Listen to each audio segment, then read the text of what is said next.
Aland vote ಚೋರಿ ಪ್ರಕರಣ ಸಂಬಂಧಿಸಿದಂತೆ SITಗ ಪ್ರಾಥಮಿಕ ವರದಿಯನ್ನು ಸಲ್ಲಿಸಿರುವಂಥದ್ದು. ಪ್ರಾಥಮಿಕ ವರದಿಯಲ್ಲಿ ಮಾಜಿ ಶಾಸಕರಾದಂತಹ ಸುಭಾಷ್ ಗುತ್ತೇದಾರ್ ಮತ್ತು ಅವರ ಪುತ್ರರಾದಂಥ ಜಿಲ್ಲಾ ಪಂಚಾಯತ್ ಮಾಜಿ ಸದಸ್ಯರಾದಂಥ ಹರ್ಷಾನಂದ್ ಗುತ್ತೇದಾರ್ ಅವರ ಹೆಸರನ್ನು ಈಗ ಉಲ್ಲೇಖ ಮಾಡಿರುವಂಥದ್ದು. ಈಗ ನಮ್ಮ ಜೊತೆ ಮಾತಾಡೋಕ್ಕೆ ಈಗ ಹರ್ಷಾನಂದ್ ಗುತ್ತೇದಾರ್ ಇದ್ದಾರೆ, ಅವರನ್ನೇ ಮಾತಾಡ್ಸೋಣ. ಸರ್, ಈಗ SIT ಅವರು ಪ್ರಾಥಮಿಕ ವರದಿಯನ್ನು ಸಲ್ಲಿಸಿದ್ದಾರೆ. ಆ ವರದಿಯಲ್ಲಿ ತಮ್ಮದು ಮತ್ತು ತಮ್ಮ ತಂದೆಯವರು ಮಾಜಿ ಶಾಸಕರು ಸುಭಾಷ್ ಗುತ್ತೇದಾರ್ ಅವರ ಹೆಸರನ್ನು ಉಲ್ಲೇಖ ಮಾಡಿದ್ದಾರೆ. ಸರ್, ಏನು ಹೇಳಬೇಕು? ಇದು ಉದ್ದೇಶಪೂರ್ವಕವಾಗಿ ಕಾಂಗ್ರೆಸ್ನವರು ಏನು ವೋಟ್ ಚೋರಿ ಅಂತಂದು ಇಡೀ ನ್ಯಾಷನಲ್ ಲೆವೆಲಲ್ಲಿ ರಾಹುಲ್ ಗಾಂಧಿಯವರು ಕೈಗೆತ್ಕೊಂಡಿದ್ದಾರೆ. ಆ ನೆರೇಟಿವ್ಗೆ ಸೂಟ್ ಆಗೋ ಸಲುವಾಗಿ ಇವತ್ತು ನಮ್ಮ ತಂದೆಯವರು ಮಾಜಿ ಶಾಸಕರು BJP ಪಕ್ಷದಿಂದ ಇರೋದ್ರಿಂದ, ನಾನು ಕೂಡ ಮಾಜಿ ZP ಮೆಂಬರು BJP ಪಾರ್ಟಿ ಇರೋದ್ರಿಂದ ಅವರು ನಾಳೆ ಒಂದು ಸಮಾವೇಶ ಮಾಡ್ತಾಯಿದ್ದಾರೆ, ವೋಟ್ ಚೋರಿ ಸಮಾವೇಶ ಡೆಲ್ಲಿಯಲ್ಲಿ. ಅದಕ್ಕೆ ತರಾತುರಿಯಲ್ಲಿ ಪ್ರಿಲಿಮಿನರಿ ಚಾರ್ಜ್ ಶೀಟ್ ಅಂತಂದು ನನಗೆ ರಿಪಬ್ಲಿಕ್ TVದವ್ರು ಹೇಳಿದ್ರು. ಅಂದರೆ ಅಲ್ಲಿ ಅವರು ಹೇಳ್ಕೊಳ್ಳೋ ಸಲುವಾಗಿ ಅಷ್ಟು ಅರ್ಜೆಂಟಾಗಿ ನಮ್ಮ ಹೆಸರು ಹಾಕಿ ಇವತ್ತು ನಮ್ಮ ಮೇಲೆ ಆರೋಪ ಹೊರಿಸಬೇಕು, ಎಲ್ಲ ಕಡೆ ಅಪಪ್ರಚಾರ BJPದವರು ಮತ್ತು ನಮ್ಮ ಮೇಲೆ ಆಗಬೇಕು ಅನ್ನೋ ಉದ್ದೇಶದಿಂದ ಈ ರೀತಿ ಮಾಡಿದ್ದಾರೆ. ನಮಗೂ ಈ ಪ್ರಕರಣಕ್ಕೂ ಏನೂ ಸಂಬಂಧ ಇಲ್ಲ. ನಮ್ಮ ಏನು ಅವರು ಚಾರ್ಜ್ ಶೀಟ್ ಮಾಡಿದ್ದಾರೆ ನಾವು ಇನ್ನೂ ಅದು ನೋಡಿಲ್ಲ. ಅದು ನೋಡಿ ನಾವು ಆ ಅಂಶಗಳ ಮೇಲೆ ಪ್ರತಿಕ್ರಿಯೆ ಮಾಡ್ಬೋದು. ಸರ್, ಈ ಹಿಂದೆ ಕೂಡ SIT ಅವರು ತಮ್ಮ ಮನೆಯಲ್ಲಿ ಮತ್ತು ಬೇರೆ ಬೇರೆ ಕಡೆಗಳಲ್ಲಿ ತಮ್ಮ ಒಡೆತನದ ಬಾರ್ಗಳಲ್ಲಿ ಅಲ್ಲಿ ಕೂಡ ದಾಳಿಯನ್ನು ಮಾಡಿದರು. ಆ ದಾಳಿ ಸಂದರ್ಭದಲ್ಲಿ ಕೆಲವೊಂದು ದಾಖಲೆಗಳು ಸಿಕ್ಕ, ಹಾಗಾಗಿ ಅವರು ಈ ಒಂದು ಪ್ರಕರಣದಲ್ಲಿ ಭಾಗಿಯಾಗಿದ್ದಾರೆ ಅಂತ ಸ್ಪಷ್ಟವಾಗಿ ಅದನ್ನು ಉಲ್ಲೇಖನ ಮಾಡಿದ್ದಾರೆ. ಸರ್, ಅದೇ ಮಾಧ್ಯಮ ಮುಖಾಂತರನೇ ನಾನು ಕೇಳಿದೆ. ನಮ್ಮ ಮನೆಯಲ್ಲಂತೂ ಏನೂ ಸಿಕ್ಕಿಲ್ಲ, ನಮ್ಮ ತಂದೆಯವ್ರ ಮನೆಯಲ್ಲೂ ಕೂಡ ಏನೂ ಸಿಕ್ಕಿಲ್ಲ. ಏನು ನಮ್ಮ ಬಾರ್ನಲ್ಲಿ ನಮ್ಮ ಒಂದು ಪೇಮೆಂಟ್ ವಿಷಯವಾಗಿ ನಮ್ಮ ಏನು ತಿಪ್ಪೇರುದ್ರ ಇದ್ದಾರೆ ಅವರಿಗೆ ಕೇಳ್ತಾ ಇದ್ದಾರೆ, ಇದು ಪೇಮೆಂಟ್ ನೀವು ಇದಕ್ಕೆ ಬಳಸಿದ್ದೀರಿ ಅಂತಂದು.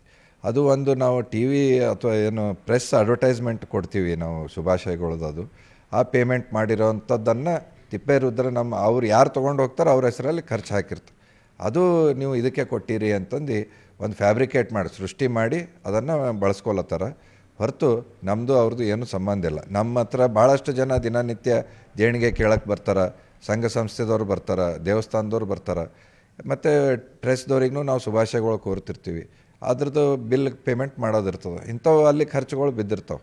ಅದನ್ನೇ ಹಿಡ್ಕೊಂಡು ನೀವು ಅದಕ್ಕೆ ಕೊಟ್ಟಿರಿ ಅಂತಂದು ಸೃಷ್ಟಿ ಮಾಡಿ ಉದ್ದೇಶಪೂರ್ವಕವಾಗಿ ಏನೋ ಒಂದು ಬೇಕು ಅವರಿಗೆ, ಅದು ಲಿಂಕ್ ಮಾಡಿ ನಮಗೆ ಹೆಸರು ಹಾಕ್ಲೋಂಥ ಪ್ರಯತ್ನ ಅವರು ಮಾಡಿದ್ದಾರೆ.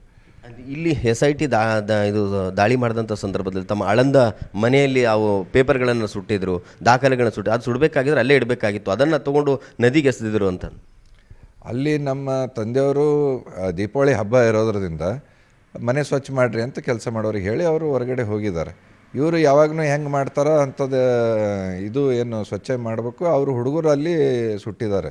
ಆದರೆ ಅಲ್ಲಿ ಯಾವುದೇ ರೀತಿಯಿಂದ ಇದಕ್ಕೆ ಸಂಬಂಧಪಟ್ಟಂಥ ದಾಖಲೆಗಳು ಇರಲಿಲ್ಲ ಅಥವಾ ಏನೂ ಸುಡೋ ಪ್ರಯತ್ನವೂ ನಾವು ಮಾಡಿರಲಿಲ್ಲ. ಮನೆ ಸ್ವಚ್ಛ ಮಾಡೋ ಕೆಲಸ ಮಾಡಿದ್ದಾರೆ. ಅದನ್ನೇ ಇವರು ತಿರುಚಿ ಈ ಉದ್ದೇಶಪೂರ್ವಕ ಮಾಡಿದ್ದಾರೆ ಅಂತಂದು ಹೇಳಿದ್ದು ತಪ್ಪು. ಅದಕ್ಕೆ ಇದಕ್ಕೂ ಸಂಬಂಧ ಇಲ್ಲ. ಸರ್, ಈಗ SIT ಪ್ರಾಥಮಿಕ ವರದಿಯನ್ನು ಸಲ್ಲಿಸಿದ್ದಾರೆ. ಮುಂದಿನ ನಿಮ್ಮೇನು ಕಾನೂನು ಹೋರಾಟ ಮಾಡ್ತೀರಾ ಅಥವಾ ಯಾವ ರೀತಿ? ಏನು ಪ್ರೊಸೆಸ್ ಇದೆ ಆ ರೀತಿ. ಈಗ ಚಾರ್ಜ್ ಶೀಟ್ ಆದಮೇಲೆ ಈಗ ಟ್ರಯಲ್ ನಡೆಯುತ್ತೆ.